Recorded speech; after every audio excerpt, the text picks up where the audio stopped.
সবাই গোসল করতেছে। ওই পারে পানি একদম নামারা নেমে গেছে, কিন্তু পানি নামারা নেমে গেলেও কিন্তু এখানে প্রচুর পানি ময়লা, কারণ এখানে বৃষ্টির পানি নামছে। এর পাশে কলাতলি ওইগুলো হচ্ছে গাড়ি। তো এনারা গোসল করতেছে। আশা করি পানিগুলো এত পরিষ্কার না, কারণ এমনি পাহাড়ি দল বিভিন্ন জায়গায় থেকে এখানে চলে এসেছে, যার কারণে পানি খুবই কাদা থাকবে, এটাই স্বাভাবিক। তো এখানে বেসিক্যালি আসলে গোসল করতে গেলে এখানে পানিগুলা আপনার দেখতে পানিগুলা আসলে যেগুলা চুলকানি আর অ্যালার্জি হয় ওগুলা বেসিক্যালি ওগুলা যে গোসল করলে ওইটাই হবে, কারণ আপনার শরীর চুলকাবে। কেননা ওইখানে ওই যে বললাম পাহাড়ের ময়লা পানি নামছে এখানে প্রচুর। এক ভাই আছে স্বেচ্ছাসেবক ভাই। ভাই আপনি কি স্বেচ্ছাসেবক? আপনি কি স্বেচ্ছাসেবক? বুঝি না ভাই, আপনার কাজের আপনাদের কি কোনো কোভিড আছে এখানে? আপনাদের কি কোনো এখানে টাকা দেওয়া হয়? আচ্ছা, চাকরি করেন।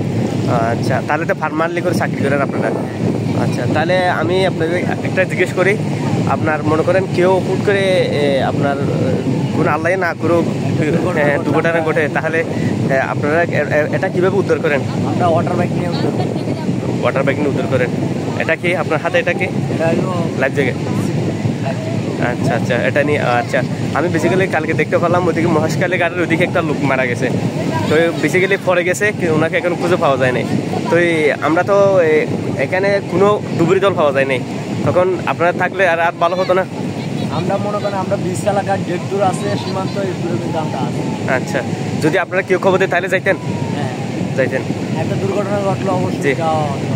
ও আচ্ছা, আসলে কি কক্সবাজারে কি এখানে মনে করেন আপনারা তো আছেন, এটা তো খুব আলহামদুলিল্লাহ। আসলে বেসিক্যালি কি একদম যেগুলো ডুবুরি তল আছে এগুলো কি এখানে কক্সবাজার আছে? আছে আছে উদ্ধার কর্মী আছে, জি জি, লাইফগার্ডও আছে, আমরাও আছি। জি জি, আমরা জেসি মনে করেন একটা দুর্ঘটনা ঘটলে জি জি, মনে করেন সাঁতার জানে না, জি জি, উদ্ধার করে নিয়ে আসি। মানুষের জীবন বাঁচানো একটা ফোন, অবশ্যই অবশ্যই আমরা উদ্ধার। আচ্ছা, লাইফগার্ডও আছে, থাকি সব। আচ্ছা ঠিক আছে, ভালো থাকেন।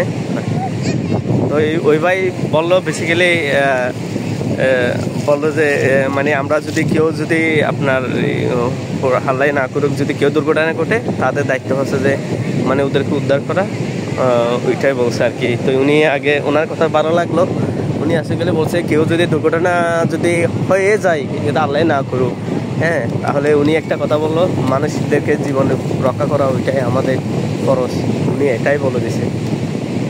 তো আর কি আপনারা যারা আসবেন ওই একদম আপনার পাশে বেশি দূরে যাওয়ার চেষ্টা করবেন না, কারণ বেশি যদি দূরে যান তাহলে আপনাকে স্রোতে বেশি নিয়ে যাবে, ওটা মাথায় রাখিয়ে না। তো আর পাশে তেমন মানুষ নাই বললেই চলে, কারণ এখন পরিস্থিতি খুবই খারাপ বন্যার কারণে। উত্তরবঙ্গ, ফেনী, কুমিল্লা, নোয়াখালী ওদিকে বেসিক্যালি আপনার খুবই পরিস্থিতি খারাপ বন্যার কারণে, যার কারণে মানুষ একদম নাই বললেই চলে।